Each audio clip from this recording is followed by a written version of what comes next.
Hello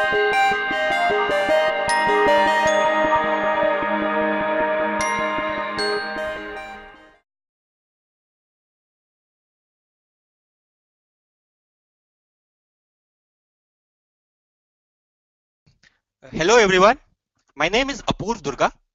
I am a senior analyst with the Real Story Group. I cover portals, digital marketing, mobile, and a few other research streams. I am based in New Delhi, India, and that's where I'm doing this session right now.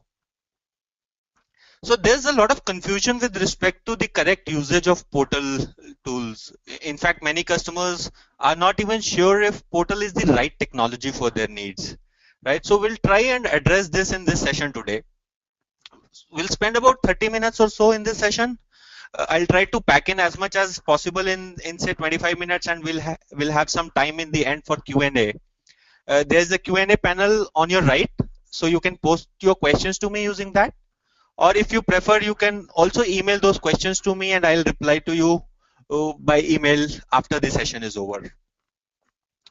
If you would like to tweet about it, please feel free to do that. If you do, I request that you use the hash RSG webinar hashtag, which is mentioned on the left of your screen, bottom left. So this will be helpful for other people who might be following us on Twitter.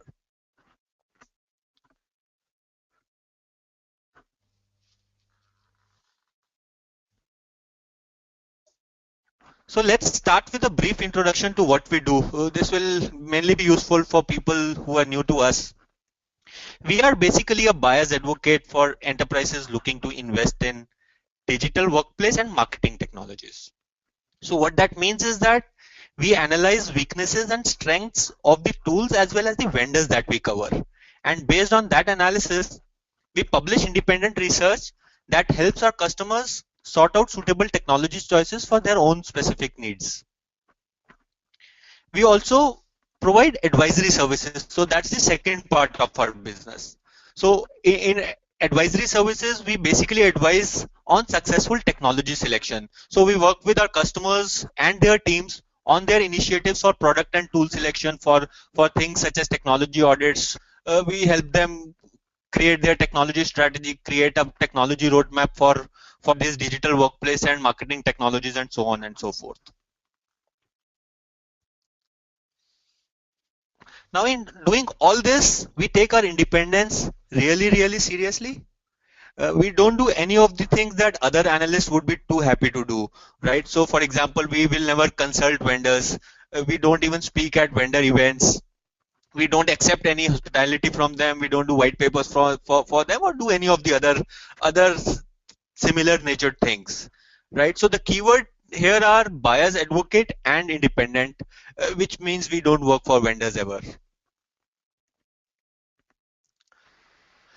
Like I said before, we cover what we call as digital workplace and marketing technology marketplaces, and that includes these research areas. Now, across all these research areas, we provide in-depth reports as well as advisory services. So we span all these research streams, and both of our main business areas, reports and advisory services, are across all these streams.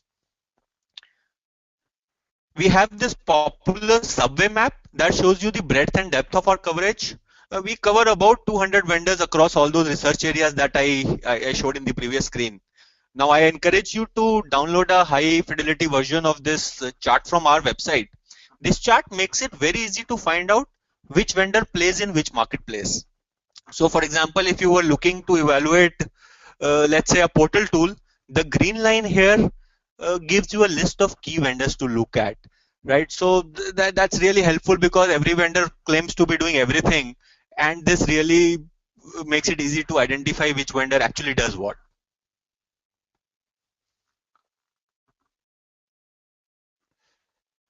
So with these basics out of the way, let's get going then. This is really what we'll discuss in today's session. We start with an understanding of why portal tools may or may not be suitable for your needs.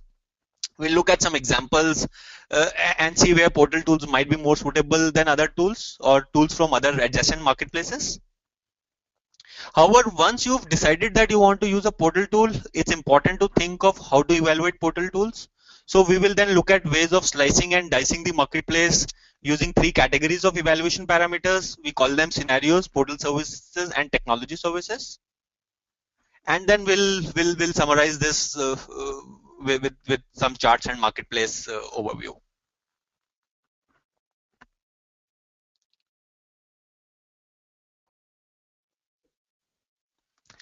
Right. So let's build some context first. Today portals are everywhere, right? A public website, a self-service site, an intranet, or an e-commerce site, right? Portals are pervasive and they fill many different needs in different situations, right? So consequently, the term portal has become increasingly vague, and it is sometimes difficult to know if what you need is a portal tool or something else. As a result, though, many software products have evolved that call themselves by this name or by this term called portal. Now, even within those, every product is either the largest, first, leading, global, or a combination of these, right? So there's all sort of confusion there. Vendors don't make it easy. Uh, We, of course, don't believe in that. We always recommend that you follow a structured approach to evaluate products based on your requirements.